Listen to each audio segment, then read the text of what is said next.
I.S.U.P.K.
All right, well, sis, this is the I.S.U.P.K from Minneapolis.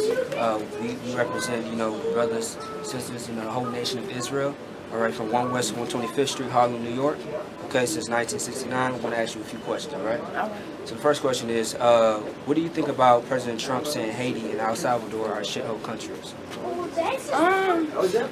It's kind of messed up because that's our president right there. Right. The man who we elected, who we put in charge of our world, right. And for him to talk down upon other countries, it's kind of idiotic in a way, especially of a man of his caliber, right. And the stuff that he posed to represent, just not for himself but for the rest of us as Americans. So I feel like that was a low blow, not only for us to have our representation saying that, but then for him to belittle another country, like. I do not agree with Trump saying that they're shithole countries. I come from Texas, so I was raised very diverse, especially with the Spanish culture. And they the ones who cut our grass, build our houses, work on everything, and they do treat the Hispanic culture, well, they're what's the race wrong. They're paying them like under the money. That wall will take away a lot of the resources, which he care about because of course he got money. Well, I think President Trump is a racist a-hole. I don't even know how to answer that question because I don't even like Trump. Yeah, I mean, I'm just going to be honest. Like, he doesn't care about our nationality, our culture. It's all about money and power. He doesn't give a crap about, as he speaks, shithole countries. He doesn't care about Puerto Ricans and people of color. Period. He's talking about building a wall. So, I mean, just think about that. All the foreigners, America was built on our backs. Right. Blood, sweat, and tears. Let's be honest. We built America. Even though they came and stole it from another culture, but we built America at the end of the day. So Trump, to me, he's a shithole, a-hole. President, to be honest. But yeah, that's how he is. Racist. I can say a lot about Trump. My whole opinion about Trump is you can take one man's opinion and the way he is. I think him making it as president speaks volumes on the people of America more than it speaks on him. Right. I don't think that's good. Right. It's not right. He even said we need less of them and more people from Norway. So pretty much saying we need less Black, Hispanic, and Native Indian people and more white people. You know what I'm saying? I don't really think much of it because, again, it's just like prophecy being fulfilled. He's just a puppet, to be honest, and I can care less about him because what's written is going to come to pass, and, I just got to stay to the truth. If my uncle were here today, the first thing he would say is, what are we or what are you doing for others? And that's why it was so important that my aunt Coretta Scott King returned to the Congress now about 10 years ago and asked that the meaning of the holiday be changed. We did not want the King holiday just to be a day of hero worship. As his nephew, I certainly think that he was one of the greatest Americans that we've produced. But it should not be a day of hero worship. And that's why the Congress agreed with my aunt and also made it a day of service. So that we, on that day, as a matter of fact, at the King Center, we refer to it as a day on, not a day off. It's not a day to hang out in the park or pull out the barbecue grill. It's a day to do something to help someone else. And that can be as simple as delivering someone's trash or picking up the newspaper for that elderly person who can't get to the end of the driveway. Bottom line, you're doing something that benefits someone other than yourself. That's the proper way to remember my uncle and the proper way to celebrate the King holidays. So, President Trump, thank you for taking the time to acknowledge this day. Thank you for remembering that we're all Americans, and on this day we should be united in love for all Americans. Thank you, Mr. President. Thank you, Mr. Vice President. The president just simply said to me that I'm not the guy that is being described in the media. And do you believe him? I don't think that President Trump is a racist in the traditional sense as we know in this country. I think President Trump is racially ignorant or racially uninformed.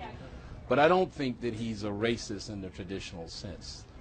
And what does that mean that we have somebody like that you just described as President of the United States? It means that we have him until 2020 or until something else happens. How do you feel about MLK family and Ben Carson supporting Trump after all the racist and hateful things he has said? I give big props to them. That's major. If they still helping him after what he done said, right? Like that shows the stronger and the bigger person. Okay. That's amazing. I didn't know. Yeah. That's crazy. Yeah. I'm very surprised by that, especially what they father stood for, Donald Trump and to Republican. I feel like they shouldn't support Trump.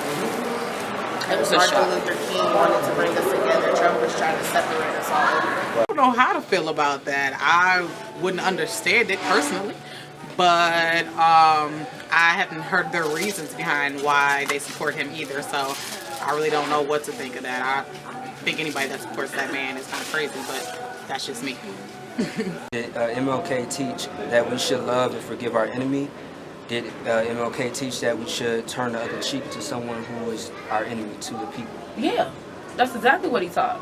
Okay. He taught no violence. He was against that. Right. You know, that's, if I'm not mistaken, that's why him and Malcolm X was kind of into it, or had their little stand out at a point. That's right. But it's like you don't fight violence with violence. It never solves nothing. That's the same thing in the black communities. What's going on right now, what they don't understand is when the black man kills another black man, we still losing. Because now Jamal is in jail or Jamal is dead. Right. We lose both ways. Right. Okay. He did. He did? Yeah. Did Martin Luther King teach that we should turn the other cheek to someone who is an enemy to our people? No, he didn't. He didn't? Now for mine, I feel like that was more improvement than Martin Luther King. Right. Yes. Did Martin Luther King teach that we should turn the other cheek to someone who is an enemy to our people? He didn't teach us that. The Bible taught us that. Ain't that in like Revelations or something? He was God-fearing. You know, he did teach us to forgive and forget. Everybody is different. Everybody have their own opinions, and they, choose to do whatever they decide to do. So no matter how a parent raised their child, or show leadership, that person still have their own opinion about what they want to do in life. Right. Martin Luther King's fault that his family is supporting someone such as Trump, who is hateful and evil towards our people. No, I say no. That's almost like a biased question. I don't know. Mm-hmm. But I say no for the simple fact, Martin Luther King, if he preached a certain way of non-violence, even standing with your enemy, right, even once you're at odds, right, and then for his family to do the exact same thing, it's still living on to show the rest of us. As far as the legacy, right? Yeah, his legacy lives on, and it's showing the rest of us get in tune. Mm-hmm. He said some crazy stuff, but look, we're here helping him, trying to better the situation, make it look better in a way, or feel better. because I feel like if he was here, he probably had an impact, but now that he's I don't know. It kind of get out. Right. Yeah, I feel like that they would have a different opinion if their father was here, but I don't know what's going on that makes them, I'd rather not comment. People can support who they want to support, but it's not his fault. If he was here, he probably wouldn't appreciate of his family supporting Trump. But I think that he would try to teach the forgiving part. I do believe that is something that kind of understanding and loving each other and uniting and all that stuff was a big part of who he was. But I don't know if he would. I believe he would support him and the things that he does. So. If Martin Luther King were alive today, do you think he would also support, love, and forgive someone as racist as Donald Trump? Oh yeah, most definitely. If anything, I feel like Martin Luther King would have been one of our presidents, if not a senator or something great of that nature. Okay. I really do feel like he would have been behind Trump in a positive way, trying to make his mindset or his thought, especially against black people, different and make us understand where he is coming from. Okay. All right. Would you support, love, and forgive Trump in any way? No? Damn right. You know what I'm saying? The hell with Trump. Not at all. What? No! I don't like Trump. No! To be honest, no. I can't support Trump for anything. No president like that. I'm sorry. Trump do too much. He does. He doesn't care, about us. Like, look at the racist things he says about our people. People of color, period. How could you support him? I would never support Trump ever in life. But again, that goes back to my opinion. Trump is who he is or whatever. I feel like he wouldn't be such a big deal, and what he does wouldn't even affect people the way it does if it wasn't for the people. What he does and the effect that he's having on the world right now is because people voted him in. You can take one person. You cannot. It's the thousands or millions of people that voted him in that really had an impact on this. They support him. They encourage him. They follow his lead. So that speaks volumes on the people more than him. One man can stand alone, but he didn't make everybody else feel the way they've been feeling like that. Right. He just kind of opened the door to give them the platform to show how they really feel about people. Nobody tell you cry. You know why? Because I never saw you before. But you a black man like me. And it's worth something. My whole life was trying to find something to follow. Had loyalty, every man tried to borrow. Felt pain and a lot of sorrow. Got betrayed, so packed, I didn't even have my heart broke. Living confused, about to lose hope. Cops got me on the side of the road like a sideshow. Need an antidote before I croak. Now I'm setting fire to rhythm man blues, call this guitar smoke. Rebel with no cause, trying to find direction. The world got me vexed. Picked up a bad liquor habit that's hereditary from oppression. Felt like my life was on fire, trying to find an exit. Now look, 10 G's plus a good record. Sometimes a follower is a soldier, trying to find a good shepherd. Plus when you in hell, how do you excel? Wisdom the breath of life, I don't believe in fairy tale. Listen well to what I tell. No calling can cause pain. Something that a rebel knows very well. Can't you tell I was sent from the Lord? Got a tongue like a two-edged sword. With